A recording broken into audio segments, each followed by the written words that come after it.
Hi everyone, welcome to Star Studio and Rolling Out. I'm Vera, your host, and joining us today is one of the few names that command as much respect and cultural influence as Jerry Clark, affectionately known as Legendary Jerry.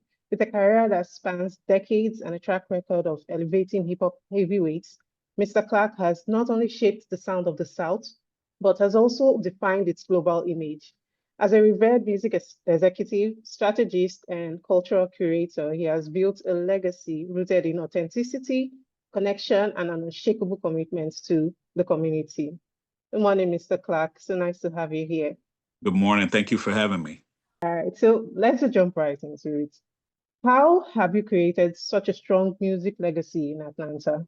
I think it really starts with building relationships. Everything I stress is about building and cultivating strong relationships. And that's where it starts.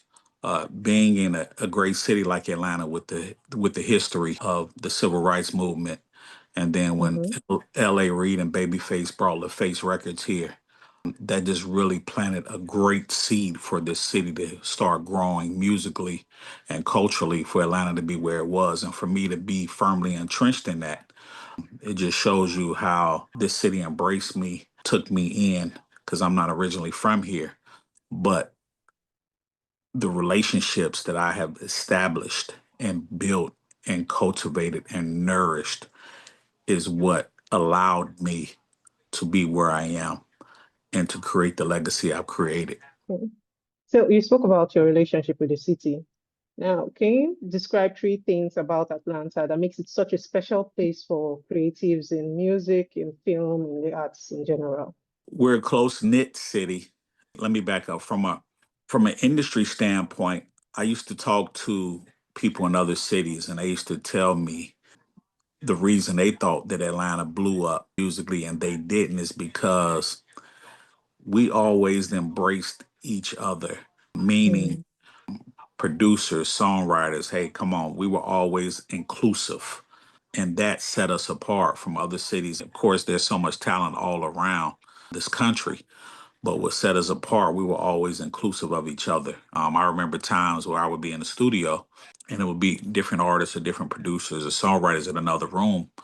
And we'd be like, hey, come in here. It would just be like one big, like a family oriented type thing. And that's what set mm, Atlanta apart as far as pushing us forward, where we took that baton in the late 90s and took it and ran with it. And we haven't let it go since, where Atlanta has put uh, its stranglehold on really controlling the urban music culture, and we haven't let it go since. We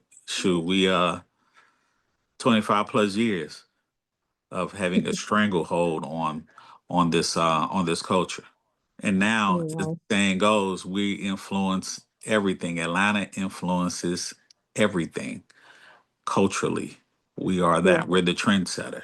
yes, you are. So, can you tell me your secret for staying in the game so long, in the music industry for so long? I I'm gonna go back to something I said with your first question. So it's about Mm-hmm. establishing relationships. I tend to think that the reason I've been able to stay around is not only the relationships, but I've been able to recreate myself and reinvent myself. And a lot of people, especially people my age and the people that's been around the game so long, they get stuck and they won't get out of their own way. They've been stuck because they refuse to reinvent themselves and recreate themselves. And that's something that I've been able to do, and been able to do successfully. And like I say, that along with having great relationships. There are people that I've known for 20, 25, 30 years that are still in positions, and I am still able to call them and lean on them, and vice versa. They're still able to call and lean on me. So those relationships are the most important thing, as far as being able to stay relevant for so long. So, can you tell us your top three memorable moments from being in the music industry? I know it's a lot, but can you just give us three? Ooh, that's hard. The name top three. There are so many memories I have and experiences I have that I talk about. And this is not a plug, but it is a plug that I talk about on my podcast, Story Time with Legendary Jerry, where you can hear not just the top three, but you can hear the top 10, 15, 20 experiences that I had. So I want to let everybody know, if you really want to hear about the true stories and the behind the scenes, what you do is Mhm. you go to YouTube and you go to Legendary Jerry Clark channel, and you can hear all of those stories and all of those experiences, which, like I say, it's hard for me to just pinpoint three. But on my show, we talk about, and I interview all those Yeah, Atlanta legends, and we talk about all those stories. So that's really where you can get it. I wish I can give you three, but that's the best way to get it. I can understand. So you talked about meeting legends on your shows. Now, who are some of your favorite artists to work with? Can you give us a little story about them? Yeah, there's a lot of different stories. I've had the privilege, I should say, of interviewing a lot of people on my show. One of my favorite is the late great Gangsta Boo. I had her previously on my show, and she's now not with us. But we talked about Mm, just experiences over the years, and when I worked with her and her the group 36 Mafia, and when I worked with her solo. So that's one of my favorite, and of course Rico Wade, another person that's not with us anymore, a friend of mine. mm, When we talk about our experiences with him, really how important he is to Atlanta, just not just Atlanta, but the culture, period. So those are two people that I have a lot of respect for, and that we had a lot of history together. So those are two interviews, and not just interviews, but people that are close to me that are no longer here, that I have a lot of respect and love for. May both of them rest mm. well. So, how's your role with the whole streaming? We know coming out in the 90s and there were physical copies, but now we have digital platforms, social media, and Spotify, Apple Music. So, how's your role in the music industry evolved since then, since the rise of digital platforms and social media? It's definitely changed a lot with me being more over the years a radio promotion guy, and radio being kind of, I wouldn't say totally put on the back burner, but it has definitely take the step back. So I have transitioned, and again use this word, recreated myself, where it's more into the consulting side and managing Mm-hmm. songwriters and producers. So I've had to learn over the years to change with the climate of the industry. At first it was hard, but then once I understood, once you know the basics and you've been firmly involved from the beginning, well, I shouldn't say the beginning, but from the mid 90s on, I was able to learn Yeah. and adjust. It's all about adjusting and not being hard headed as not to, be able to adjust with the times. And I adjusted, and I'm still here, and I'm still relevant. Like you said, reinventing yourself. That's it. Yeah. Okay, so just a couple more questions and then we'll wrap up. So, who are your biggest mentors and inspirations in the business, and how did they shape your approach to leadership?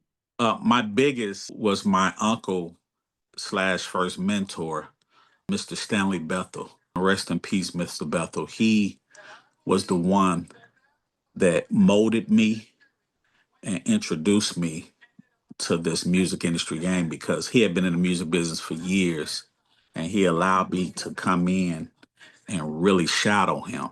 And he taught me everything: how to move around, how to communicate properly, how to build relationships. So, Mr. Stanley Bethel, like I say, he played a dual role. He was my uncle and he was my mentor. And he was the one that I have to say put me in a position to be where I am now in this business to win, because he taught me so much early on when I expressed to him that I wanted to be in this business. And he took me, and again, he molded me and made me the executive that I am and have become. So big ups and much respect to my late great uncle Stanley Bethel. Much respect. So, what advice would you give someone coming up in the music industry right now in Atlanta? Someone who aspires to be like you, what advice would you give them in navigating the music industry? Once again, it's gonna sound like I'm beating a dead horse, but build relationships. Always be true to who you are, because it's so easy to get caught up in the hype and the glamour and glitz.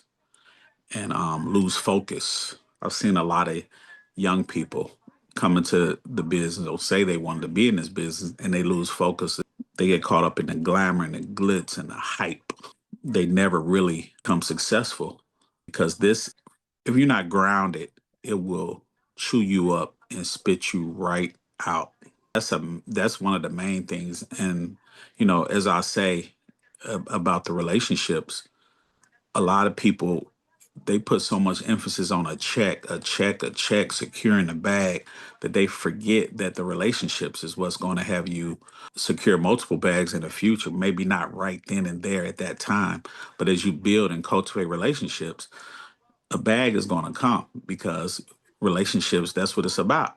But a lot of people get caught up in, I'm gonna secure this bag, or I got to get a check. If it ain't a check to it, I ain't doing it, or I'm walking away. What can they do for me? And that's the total wrong attitude to have. So you got Yeah. to, at the end of the day, build the relationships. The last question. What legacy do you hope to leave behind, not just in music, but also in your culture, in your community? That I was a great man. I was a great father. This is pretty much it. I was a great person. That's it. It's simple. I was a great Yeah. man. I was a great father. I made things happen. I made things happen. I made it happen. You called me and I was able to do it. I made it happen. That's what I want my legacy to be. But he got a lot more years for me to build on his legacy though. So Yeah, he does. those main things aren't going to change, but I got a lot more chapters to this book. So not a lot of people can say that they made things happen. And I just want to say thank you so much for joining us today on Star Studio for Rolling Out. You've shaped careers, you've built bridges across industries, and your legacy is not just etched in platinum records, but it also lives in the culture you helped create. So thank you so much for your contribution in Atlanta and beyond. Thank I you want for to having say, me. and thank you to our viewers also for joining us today. This was Star Studio Rolling Out. Until next time. Bye-bye. All right. Signing off. Thank you.